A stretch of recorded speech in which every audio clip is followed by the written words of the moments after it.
नमस्कार।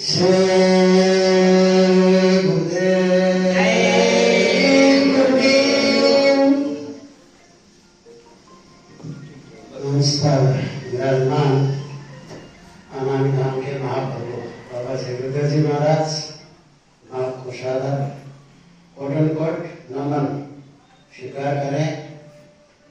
आप सभी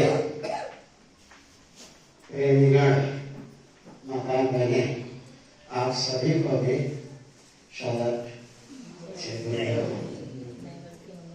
इतना ठंड बाहर बहुत ठंड है, फिर भी हमारी माताएं बहनें जबरदस्त ठंड लगने को कुछ ना देखते हुए आप लोगों ने मालिक का सत्संग प्रवचन सुनने के लिए इतने ठंडे में भी आप लोग आए। मालिक के दरबार में आप सभी का आभार प्रकट करते हैं, क्योंकि हमारे गुरु महाराज ने आप लोगों को प्रथम श्रेणी दिया है। क्योंकि माताएं अगर घर में सही अगर है तो वो घर स्वर्ग होता है।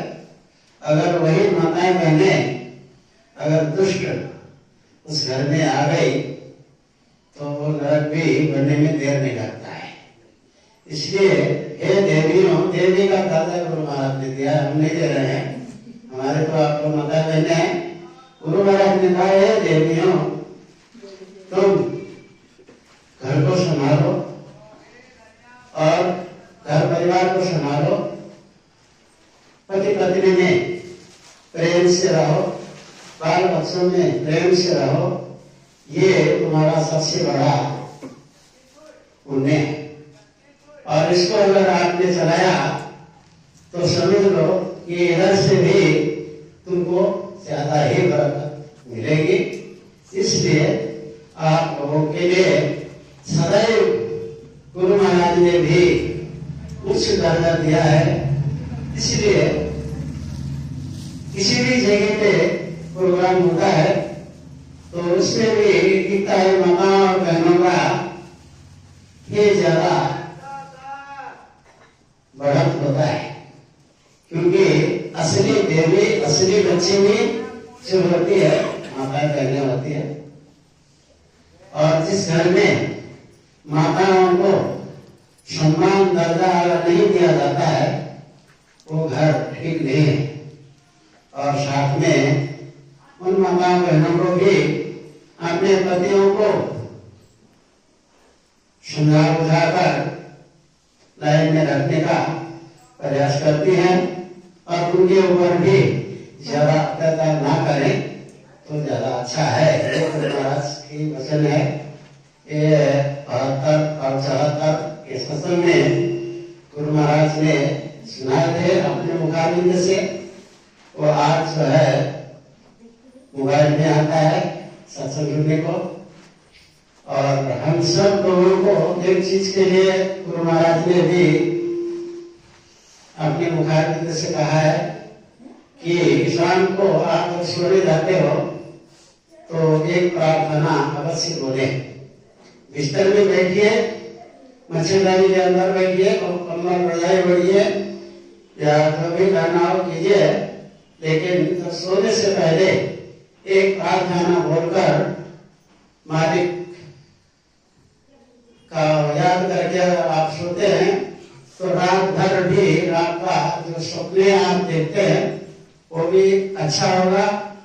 और जो कोई भी प्रेत आत्माएं कुछ ऐसी चीजें अगर उस घर में प्रवेश करने की कोशिश करती है तो वो नहीं कर पाएगी। दूसरी बात, हर एक किसी के घर में, झोपड़ी में, कुटिया में, मोती महल में, जो कोई जहाँ कहीं भी रहते हैं उस घर में जय गुरुदेव नाम लिखवा दें। क्योंकि आज का समय बहुत ही खराब है। जिस घर में जय गुरुदेव नाम लिखा होगा उस घर संभाल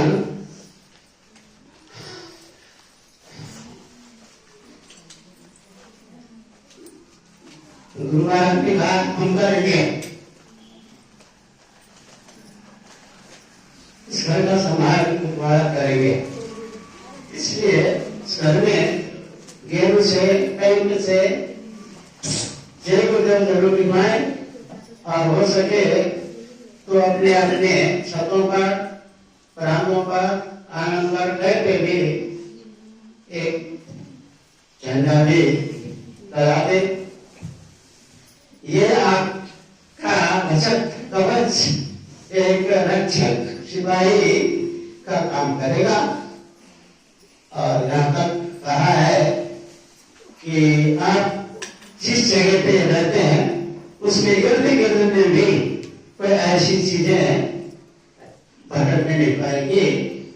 हे प्रेमियों, भजन करो, ध्यान करो, भजन करो, और इसके बगैर कोई गुजर बसर नहीं है, ये अति आवश्यकता है। और गुरु महाराज ने कहा कि मेरा नाम जय गुरुदेव नहीं, न तुम्हारा नाम है, न कोई पेड़ पौधे जानवरों का नाम है। ये नाम उस खुदा का, उस परमात्मा का, उस परम पिता परमात्मा का, उस नामी धाम के महाप्रभु का ये नाम है। इस नाम को आप प्रैक्टिस करते हो, रोज सुबह शाम दोपहर, सुबह शाम दोपहर बैठ के इस नाम को आप प्रैक्टिस करते रहे, तो आखिरी समय जब आपका हमारा ये शरीर से प्राण निकलने लगेगा, उस वक्त बहुत ही पीड़ा, बहुत ही तकलीफ, बहुत ही परेशानियां, बिल्कुल ऐसी परिस्थिति आती है जो कि पुकार के दूध आके जब आपको एक आवाज लगाते हैं तो आपका सब कुछ सुनना, बोलना, उठना जाएगा, कुछ भी करना आपका खून पानी हो जाता है, आप कुछ भी नहीं कर पाते, कुछ भी नहीं हो पाता है। ऐसी तड़फड़ाहट में आप अगर जय गुरुदेव बोलोगे तो मैं मिलूंगा। ये गुरु महाराज ने कहा है, क्योंकि मैंने नाम दान दिया है तुमको, तो समाज में मैं ही करूंगा। ये बात गुरु महाराज ने कहा है। इसलिए आप लोगों को सदैव, हर वक्त, हर समय इस चीज का प्रैक्टिस अवश्य करना चाहिए। ये उसे करना है, अंदर ही करना है। इसलिए काम करते वक्त, खाना बनाते वक्त, खेती दुकान दफ्तर में बैठते उठते काम करते वक्त भी हम उसको रटन डाल सकते हैं। इस चीज का ध्यान रखिए। और आगे का समय बहुत ही खराब है, बहुत ही खराब है। हर जगह जहाँ कहीं पर भी ये मालिक का संदेश सुनाया जा रहा हो, उस जगह कुछ भी पक्षपात न देखते हुए आपको वहां पहुंचकर सामने बैठ के मालिक की दया लेना चाहिए, कोशिश करना चाहिए। आगे पीछे जो भी हो, क्योंकि ढंग है, घर का काम है, परिवार है, ये मकान में भी बच्चे, बाल बच्चे है, पति है, और बाहर जाते होंगे, ऑफिस जाते होंगे, तो अपना निपटारा करके आते हैं। तो समय टाइम थोड़ा ध्यान रखते हुए चलिए, आगे की कृपा करें। और नहीं तो फिर भी अगर आपने इस ठंड में यहाँ पे आकर बैठकर जो मालिक को दर्शन दिया और मालिक का दर्शन किया, तो आपको पुण्य तो बरोबर मिलेगा ही। और गुरु महाराज ने कहा है, अगर तुमने भजन किया तो तुम समझ लो 4 जन्म, 3 जन्म, 1 जन्म, 2 जन्म की बात नहीं, मैं इसी जन्म में ही तुमको बाहर कर दूंगा। जब ये बात मालिक ने इस तरह से यानी कि गारंटी के साथ भी कहा है, तो हम लोगों को थोड़ा सा सतर्क रहते हुए और आपस में प्यार से, मोहब्बत और भाईचारा रखते हुए सत्संगों में तो बहुत ही मिलजुल के रहना चाहिए। और वैसे भी संसारियों में भी हम उनको प्यार देना चाहिए। तो ये बात जो है अभी आप लोगों को बताने की आवश्यकता है नहीं, लेकिन अभी हमारे बीच में कानपुर के धरती से हमारे ड्राइवर साहब आए हुए हैं आपको गुरु महाराज की संदेश सुनाने के लिए। आप जो बैठे हैं आपके लिए भी और बाहर जो सुनने वाले हैं उनके लिए भी आप कृपा करके मालिक की दया दृष्टि लेकर आप हम लोगों को भी प्राप्ति का कष्ट करें। और हम आपसे प्रार्थना करते हैं आप मंच पे आकर अपना स्नान ग्रहण करें। आप ध्यानपूर्वक सुनेंगे और बाहर के लोग भी अगर यहाँ आ सकते हैं तो आ जाए, अगर नहीं आ सकते हैं किसी वजह से तो वही बैठे बैठे इधर माइक की तरफ थोड़ा ध्यान देकर इधर सुन लीजिए, क्योंकि ये शरीर छोड़ के जब हमारी आत्मा निकलेगी तो वहां जब जाएगी तो आपको शिक्षा में खड़ा कराया जाएगा। तब उस वक्त ये हो जाएगा क्योंकि ध्यान दे के उन्हें सुना था उसका पुण्य इतना है। ये इतना लाभकारी चीज है, छोटी मोटी चीज नहीं है। आप लोग बहुत बड़े भाग्यशाली हो, ऐसे कलिकाल में इतना बड़े महापुरुष के शरण में जाकर उन्होंने आपके सिर पे हाथ रखा है। जय गुरुदेव।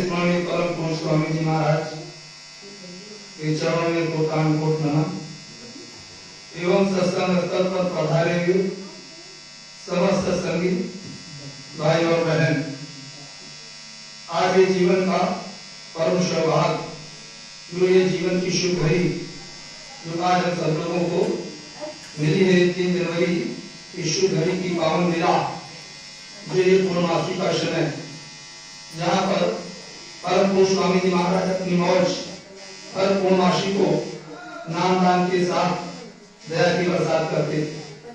उन्हीं की मौज और उनकी दया उनकी कृपा जो बराबर जीवों पर बरस रही है और उनके आदेश निर्देश के साथ सभी प्रेमी भाई और बहन मिल करके वैचारिक क्रांति के साथ शाकाहारी का प्रसार करने में जो अपना योगदान दे रहे हो, ये जीवन का सर्वश्रेष्ठ समय, ये अमूल्य समय मानव जाति का एक समूचा जो हमको प्रेम जो मिल रहा है, ऐसे संत मुर्शिद के चरणों से सतयुग द्वापर त्रेता कितने बार आया और कितने बार यहाँ बारी बारी से ये मानव जीवन में आपको उस मालिक ने उतारा। जिस दिन मानव जीवन में आपको उतारा उसने आपको पूरा अधिकार दिया है। ये जिस्मानी बचत में इन्हीं परमात्मा को प्राप्ति के लिए, ईश्वर की प्राप्ति के लिए स्वर्ग और वैकुंठ के पार जो तुम्हारा सच्चा देश है उसका परिचय जो तुमको बराबर पिछले जन्मों में मिलता रहा कि नहीं मिलता रहा, अगर मिलता नहीं रहा तो ये संस्कार और ये तार जो ये कलयुग में जुड़ा है गुरु महाराज से, इसे सतगुरु से, संत सतगुरु जो सतलोक से आते हैं तो कहीं न कहीं पिछले जन्मों से ही मालिक के चरण कमल का ये सब मौज दया प्राप्त होती रही। न जाने कितना समय बीत गया बिछुड़ गए, उस मालिक ने आकर के कलयुग में फिर ही तुमको पकड़ लिया। कितने बार कलयुग में आए हो, न जाने ये समय कितना बीत गया हो, क्योंकि कलयुग में आवागमन तो लगा ही ना। ये नहीं कि द्वापर देवता में आए होंगे, हमको आपको कलयुग का कल का भी नहीं जाना है कि हमारा जन्म कब हुआ था, कैसे हुआ था। पीड़ा आपके अंदर नहीं है, जिस पीड़ा में आपको यहाँ उसने यहाँ करके सृष्टि पर और आपने यहाँ जन्म लिया, वो पीड़ा आपको जानने की कितनी पीड़ा हुई थी। लिखो कि जन्म मरण दुख ही दुख हुई, इतनी पीड़ा थी, इतनी तकलीफ थी, इतना आपको कष्ट था, इतना जो उसका ज्ञान नहीं है, उसका वर्णन नहीं कर सकते हो, क्योंकि वो दुखों का भंडार था, वो तकलीफों का भंडार था।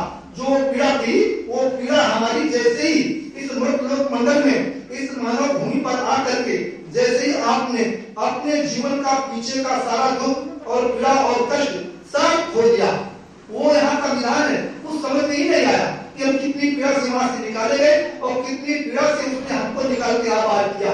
यहाँ धीरे धीरे धीरे धीरे धीरे धीरे समय चलता गया और मानव जीवन की श्वासों की पूंजी से आज का ये सारा समय और ये जिस्मानी मस्जिद इसका आकार भी बढ़ता गया और जैसे ही आकार बढ़ता गया वैसे ही हमने उस पीड़ा को, उस तकलीफ को और वहाँ के वादे को, वहाँ का दर्शन दीदार का, वहाँ की जो बड़ी पीड़ा का, जो सबसे बड़ा भंडार था कष्टों का, पहाड़ों का जो गुजर रहा था शरीर से, जहाँ ना हिल सकते थे, ना बोल सकते थे, ना अपनी तकलीफ को सुना सकते थे, लेकिन उस तकलीफों की जो घटना थी वो बड़ी विशाल थी, उसका नाम बयान नहीं कर सकते, वो सब भूल गए। और यहाँ धीरे धीरे धीरे का कान का नाक का और ये नरेंद्रों के घाट का जो समूचा उसने आपको इसमें अटका दिया और जो 10वें दरवाजे का मूल रास्ता था उस परमात्मा से मिलने का, वो सब का मूल भरम अज्ञानता में धीरे धीरे धीरे धीरे धीरे धीरे धीरे धीरे उस पर कर्मों का और यहाँ संसार का सब मैल चढ़ता रहा।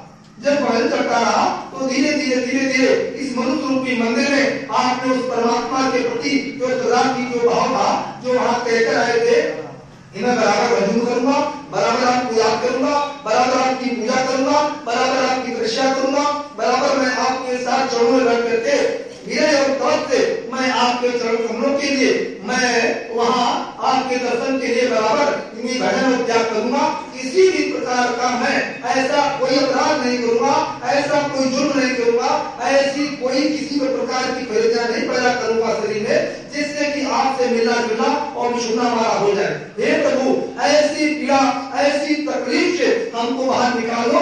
मुझसे तकलीफ कहा नहीं जाती है, मुझसे पीड़ा बर्दाश्त नहीं होती है, क्योंकि इतनी पीड़ा थी वहाँ, इतनी तकलीफ थी कि जिस तकलीफ का बयान संतों महात्मा ने अपनी कलम तोड़ दी, कलम ही तोड़ दिया, उसका बयान लिखा नहीं जा सकता है। उस तकलीफ को, जिस तकलीफ के शरीर में जो आज हाथ से, कान से, नाक से, शरीर से, अंतःकरण से जो अच्छे का बुरे का, पाप का पुण्य का, शुभ और अशुभ का जो तुम्हारे अंदर पूरा ज्ञान और भंडार, ज्ञान का भंडार भरे करके बैठे हुए हो, लेकिन वो ज्ञान नहीं है जिस ज्ञान से हमको वो परमात्मा के पास जाने का जो सच्चा विधान था, यहाँ की परंपरा में फंस करके सारी आदत भूल गई, वो दुख भी चला गया। क्योंकि यहाँ जो माँ का, पिता का, भाई का, बहन का, समाज का, परिवार का, मित्र का या दोस्त का जो भी आपने इसमें भर करके देखा वो भरता रहा और वो सारी आदत खत्म हो गई कि हमने वहाँ क्या वादा किया, क्या नहीं, क्या हमारे ऊपर बीत रही थी, कितनी हम तकलीफों से हमारा जीवन गुजर रहा था, जो वहाँ ऐसी जलकाग्नि में जल रहे थे और आग के अंदर से हमारी तपन हो रही थी और शरीर से वो कोमल शरीर में वो कोमल आंखों से बर्दाश्त नहीं हो रहा था, लेकिन वहां तुम्हारी कक्षा तक कौन कर रहा था, वो सब चीजें भूल गए। क्योंकि भूल और भ्रम अज्ञान का देशी है, जहाँ अज्ञानता में मानव जब फंस जाता है तो इस सृष्टि पर उस परम पिता परमात्मा को, ईश्वर को, इस सच्चे अपने ईश्वर को भूल जाता है। यहाँ शरीर आनंदों में और ये मन के सुख को, तन के सुख का ये जीवन जो हमारे सृष्टि से चल आंखों से देखते हो, इसमें आंखों में जब ईश्वर की पहचान, परमात्मा की पहचान, खुदा की पहचान, देवी देवताओं की पहचान और ब्रह्मा विष्णु की पहचान, ये सारी आपको यहाँ कराने वालों ने कराई, लेकिन उसकी भी आपके अंदर जरा सा दिमाग और बुद्धि से अंतःकरण आपका साथ नहीं दिया। जब ऐसा समय होता है तब वो मालिक अपने बुरे भक्ते जीवों को यहाँ लेने के लिए तुम्हारी पीछे की सारे गुनाहों को, जो तुमने गुनाह किया, वो गुनाह कौन सबसे बड़ा है इस सृष्टि पर, पहला गुनाह जो आपने वादा किया, इसे उस मालिक से वादा करके आया आपने, यज्ञ की कृपा करो यही भांति और सब तर्ज भजन करो दिन राति। वादा तो आपने किया कि दीन दयालो विरत संभारी और हर भुवन नाथो मम संकट भारी, ये वादा आपने किया। तो पहला सबसे सर्वश्रेष्ठ जो आपने पहला इस सृष्टि पर इस जिस्म से वहां जो वादा करके और जो गुनाह किया है, उस गुनाह को माफ कौन कर सकता है। यहाँ तो गुनाहों का भंडार है। जिस सृष्टि पर आपको मनुष्य जीवन मिला और इस मनुष्य जीवन में सर्वश्रेष्ठ ये ताकत आपको जो बना हुई है, इस नर नारायणी मनुष्य शरीर में, इसको नर नारायणी कहते हैं। उस मालिक ने इसको नर नारायणी कहा, क्योंकि नर से नारायण से मिलने के लिए ये देही मिली है, नर देही इसको कहते हैं। और उस नर पुरुष, वो महापुरुष, वो दिव्य पुरुष, अलौकिक पुरुष इसी देह को रचा हुआ, इस देह में रचा हुआ और उसके असल इस नकल में बैठा है।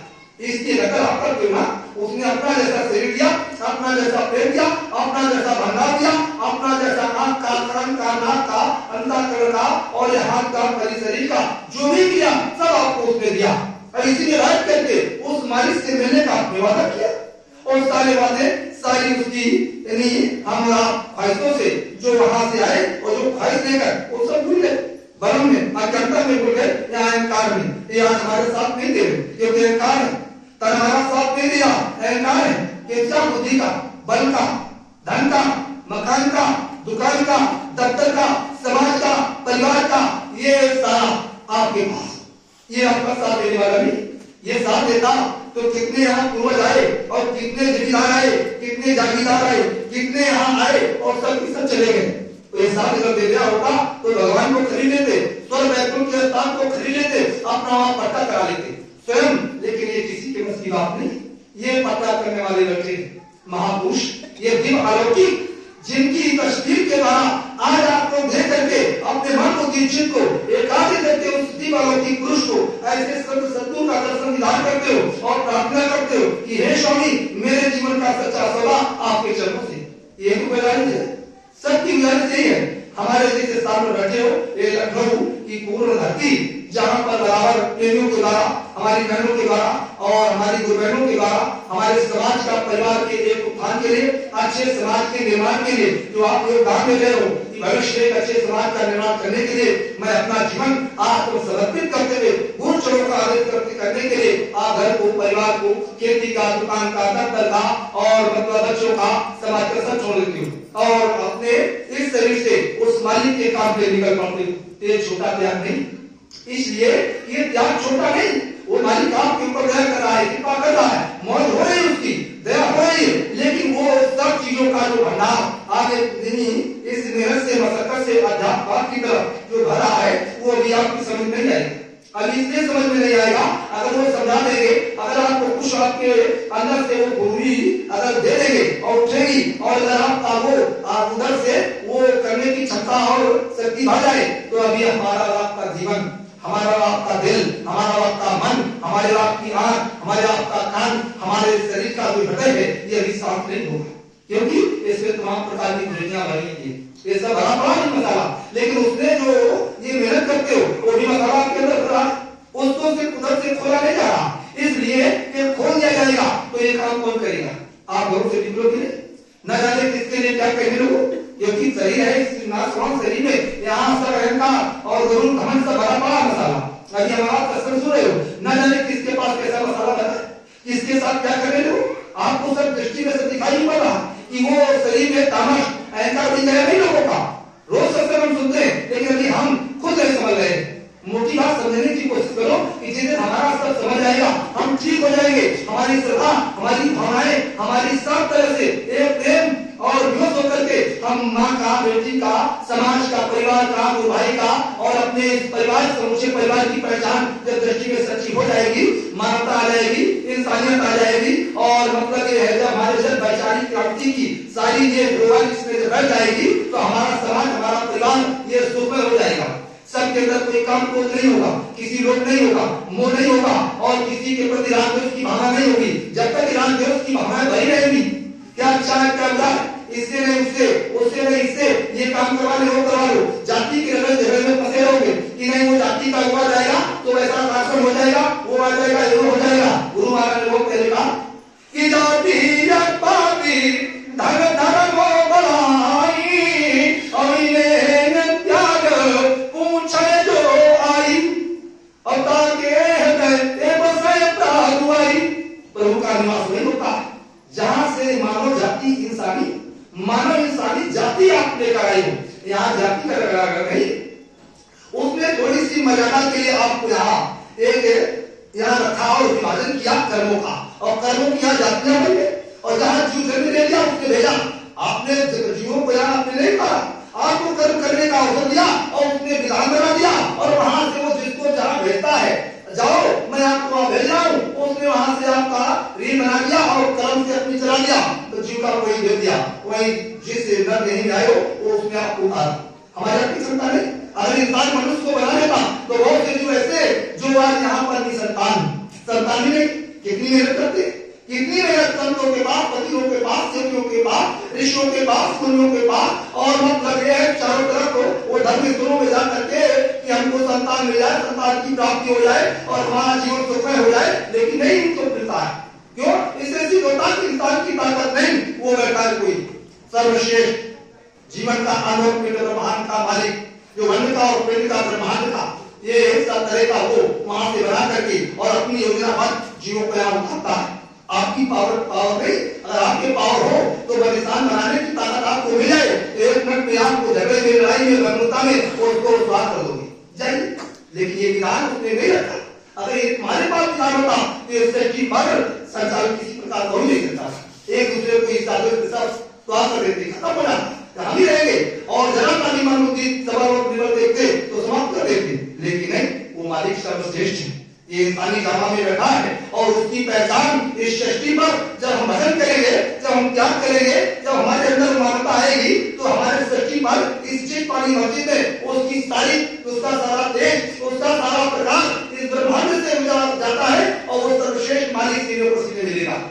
क्योंकि अगर आपको अनुभव नहीं है और आप पर दया नहीं है तो हमारी माता बहने में आता हूं लखनऊ में तो बराबर उसकी बेटी मिलती, क्योंकि गलत है, विरय है, ईश्वर की कृपा हो रही है। कौन ईश्वर है इस वर्तमान में? वर्तमान में चाहे ईश्वर को, चाहे खुदा को, चाहे आप ब्रह्म को, चाहे आप पारब्रह्म को, या कोई भी मतलब ये है अपनी भाषा में कुछ भी कर सकते हो, लेकिन जिनको ज्ञान है उनको मालूम कि मेरा मालिक सर्वश्रेष्ठ इस सृष्टि पर सत्युग द्वापर त्रेता और कलयुग का सारा जमाना जो पीछे गुजर गया और कलयुग में जो अपने जीवन में देख रहे इस जिस्मानी मस्जिद में इस वर्षों की पूंजी से, आंख से, कान से और सर्वश्रेष्ठ हमारा अति अलौकिक महापुरुष इस सृष्टि पर आगामी धाम में जिनकी दया में और छाया में ये मानव जीवन आपका धीरे धीरे वर्षों के द्वारा आपका जाना है।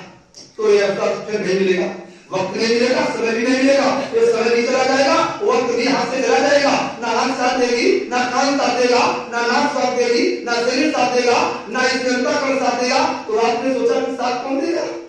इसके लिए सोचो, जिसके जीते जी सांस लेने के लिए मदद के लिए तुमको उसने अंतःकरण दिया, आंख दी, कान दिया, नाक दिया और ये अंतःकरण दिया, सब कुछ दिया उसने। पूरा भंडार इसमें है उस प्रभु के प्राप्ति का, वेद का, पुराण का और गीता का, बाइबल का, ऋषियों का, मुनियों का, त्यागियों का, तपस्वियों का भंडार बड़ा है। लेकिन वो पता जब खुलेगा तो ऋषियों का, मुनियों का और वेद का, पुराण का, बाइबल का सारा योगदान इसमें होने लगता है। वो सब दिखाई देता कि रामचरित मानस की रचना कैसे हुई और कैसे हुई, किसने की, सब कुछ ऑटोमेटिक वो रील में वहां जो सचिव द्वापर त्रेता का खेल है वो सब इसमें आ रहा है। वहां दिखाई पड़ता है कि कैसे गोस्वामी जी महाराज ने भजन किया, कैसे प्राप्त किया और कैसे उस मालिक का प्रेम हुआ और कैसे सदा हुई और कैसे भावनाओं से उन्होंने प्राप्त करके यहाँ धर्म की रचना की। वो सब वहां बैठे हुए और अपने अपने लोक पे बैठ करके सारा मंडल का सारा विस्तार उनके हाथ में आती है। ऐसा नहीं कि नहीं है, ये सब है, लेकिन समय पर जब ऐसे सदगुरु का आगमन हुआ तो सबका हुक्म हुआ कि आओ हमारे बीच में पड़े, उनको लेकर आना। तो कहने का मतलब ये मनुष्य शरीर, ये किराए का मकान जो आपको मिला है ये बड़े भाग से मिला और वो मालिक यहाँ आपके सामने बैठा हुआ है, जिस मालिक के लिए आपने दया और उदार करते हुए अपने जीवन को निर्वाह कर रहे स्वास्थ्य की पूंजी से वो यहाँ विराजमान नहीं होगा तो एक मन के हमारा आपका यहाँ बैठना अधूरा हो जाएगा। ना जाने कितनी गोलियां पैदा होने लगे यहाँ से, काम से, नाम से। तो कमान आपकी किसके पास है? संत संतों के पास, ऐसे मुर्शिद के पास। उसकी कमान हम और आप जब चलते हो तो अपनी नकेल में, एक ही नकेल में सबको बांध रखा उसने, एक ही नकेल में सबको बांध रखा।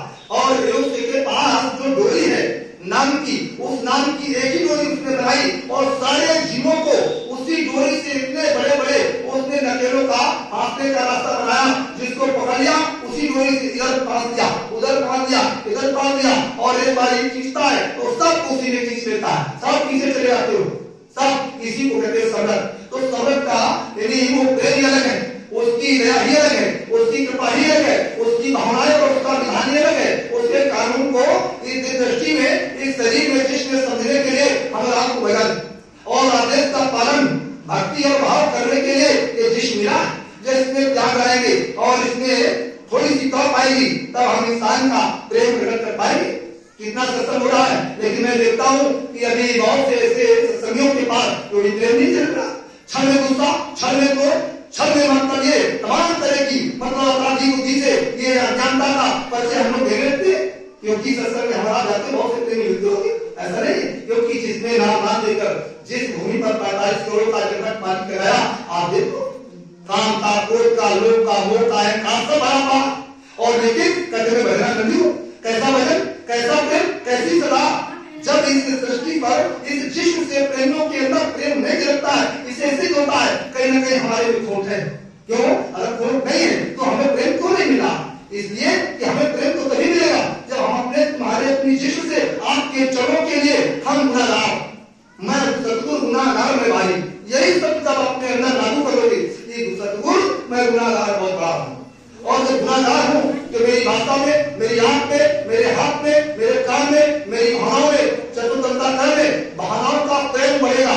जब प्रेम बढ़ेगा तो हमारी ये बोली हुई कुर्बानी, जो ये आध्यात्मिक वैचारिक क्रांति का ये जो बांध लगा हुआ है, इसमें सबके प्रति सदा का एक बहुत बड़ी महक आएगी, जो महक से ये जीवन बेहतर हो जाएगा। क्योंकि वाणी में वो प्रेम पूर्वक करेंगे, जब पूर्व बढ़ते हैं जो प्रेम का उसमें जगह चलता है, तब कई सतियों की दृष्टि का आंख से, आकाश से कान का शक्ति का दृश्य देखने को मिलता है। जब तक ये घर नहीं पकेगा, ये जीवन का जो मनुष्य शरीर है, ये जब तक पकेगा नहीं तो पकाओगे नहीं, तब तक इसमें प्रेम नहीं आ सकता है। जैसे पेड़ में लगा होता है, ये तो भी फल रखे हुए हैं, अगर एक कच्चा होता आप छूते नहीं आते कि मैं अपने गुरु महाराज को प्रभु के लिए पका हुआ और मतलब सुंदर फल ले जाएंगे, किसी की मालिक महाराज स्वीकार कर ले और उसकी दया और दुआ हमको मिले, इसलिए लाए सलाम किसके लिए? अपने मालिक के लिए। इसी तरह से जब ये धर्म हमारा ये मानव रूपी मंदिर जब पक जाएगा, इसके लिए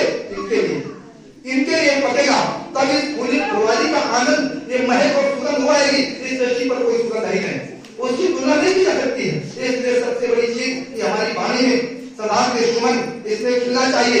एक दूसरे के प्रति किसी प्रकार की राग द्वेष की भावना नहीं होनी चाहिए। अगर सत्य धीरे रखना है तो पहले हमें अपनी वाणी को और एक दूसरे के प्रति हमें सदा प्रेम जगाना है।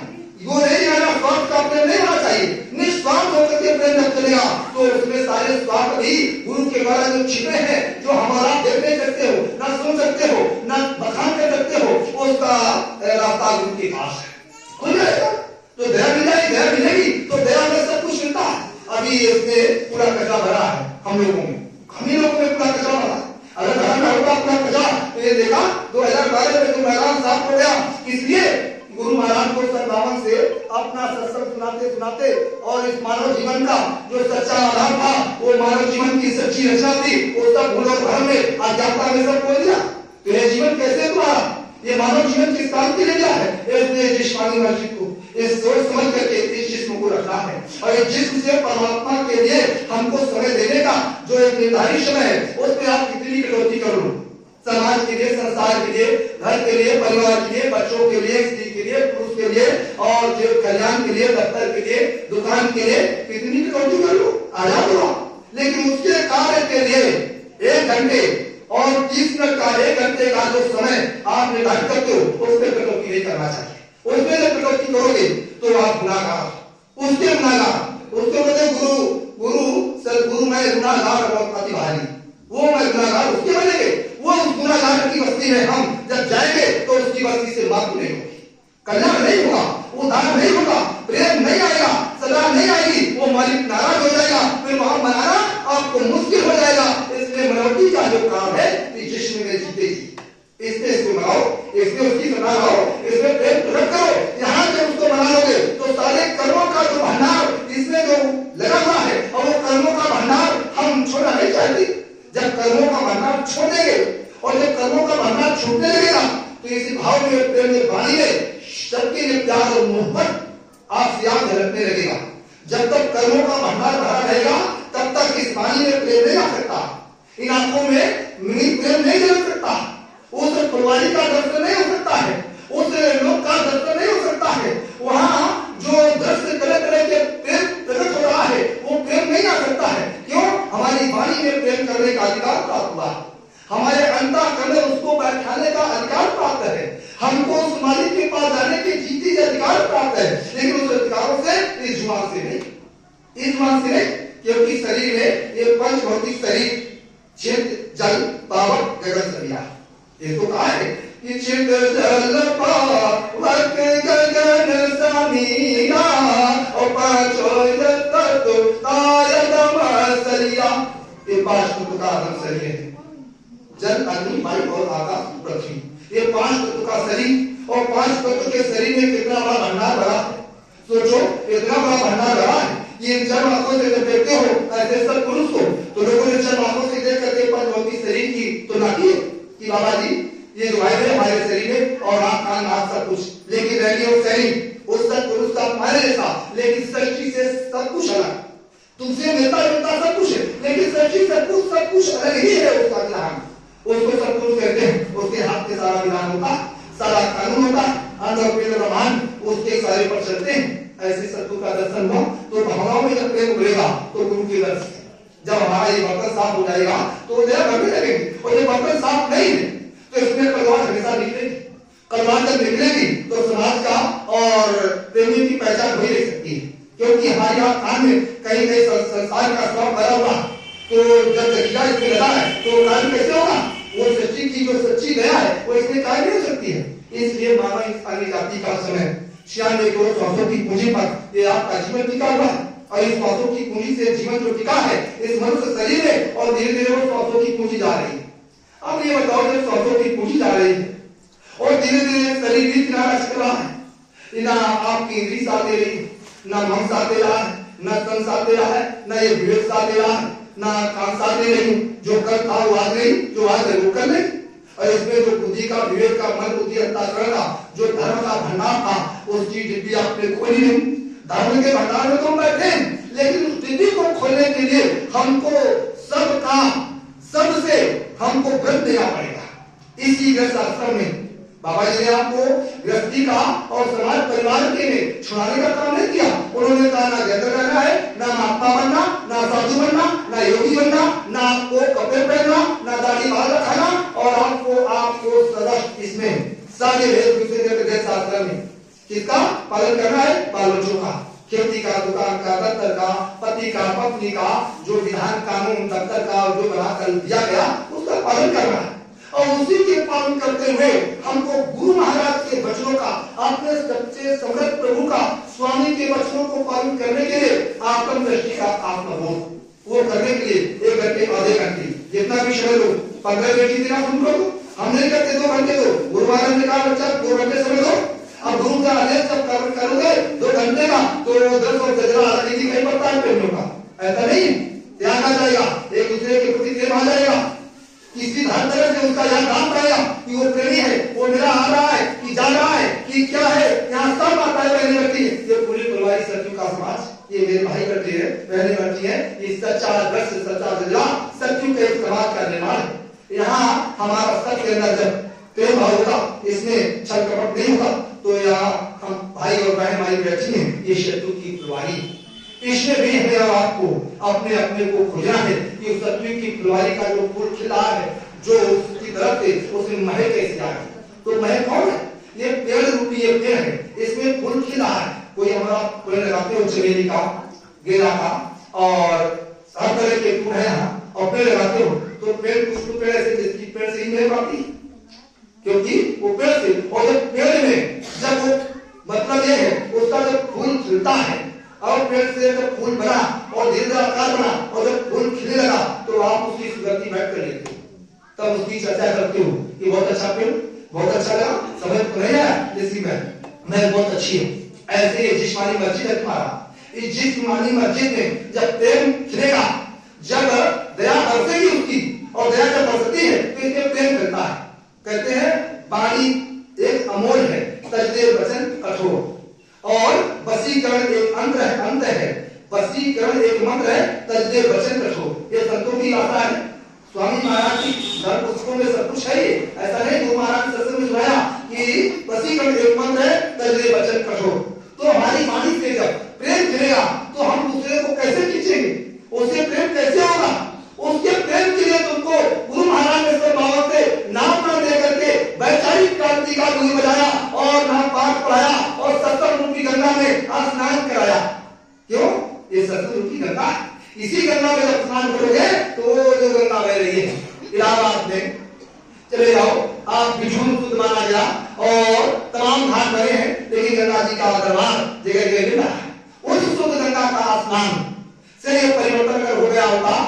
मनुष्य भी रहते हैं, मछली भी रहते हैं, जीव जंतु भी रहते हैं, बड़े बड़े उसमें मगरमच्छ रहते हैं, जो आपको उसमें पा रहा है तो खत्म, फिर प्रेम नहीं। तो अगर वो गंगा में प्रेम होता और करने का अधिकार होता, तो उसमें जो जीव 24 घंटे रहते हैं उनके अंदर किसी के प्रति वो मगरमच्छ किसी को छूते नहीं, खाते नहीं, वो छूते नहीं, पड़ जाते, जब से इतना व्यवहार करते उनका भी हो जाए। तो इसका सिद्ध होता है कि ये मानव जीवन ये सारा व्यर्थ जा रहा है।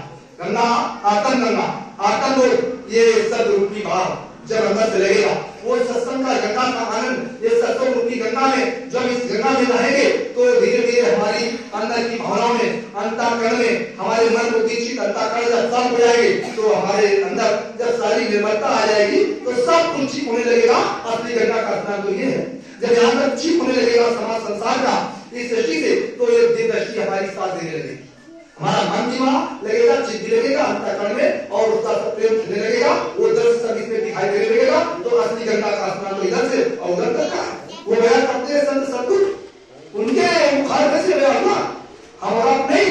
मैं कहने का मतलब असली चिंता करने के लिए हमें आपको अपने जीवन का सच्चा प्रेम प्रकट करना है। तो जित पाने का चित्त कहते अपने जीवन को थोड़ा सा संसार से आपको अलग होना, तब हमारा और आपका जीवन सदा से उस लौकिक और पालौकिक से हमारा काम हो सकता है। एक सत्संग की गंगा में स्नान करना, ये सत्य की गंगा है, और ये मानव इंसानी जाति की सच्ची मानव संगम का गंगा है। इस गंगे में जब मौका लगा लोगे, इसीलिए गुरु महाराज ने कहा कि बच्चा जंगल में मेरा ये वैचारिक क्रांति का और शाकाहारी का प्रचार कर दो, और उन प्रेमियों को सिखा दो। वो बहुत से जीव भटके हुए भूले हुए अभी नहीं आए, और वो उसके लिए समय तुमको दे रहा हूँ। जाओ, मैंने सब भाव से प्रचार करते करते सब जन जागरण सब कुछ कर दिया। अब मैं तुमको आदेश देता हूँ कि जाओ शाकाहारी का प्रचार करते करते आज इनका परिवर्तन हो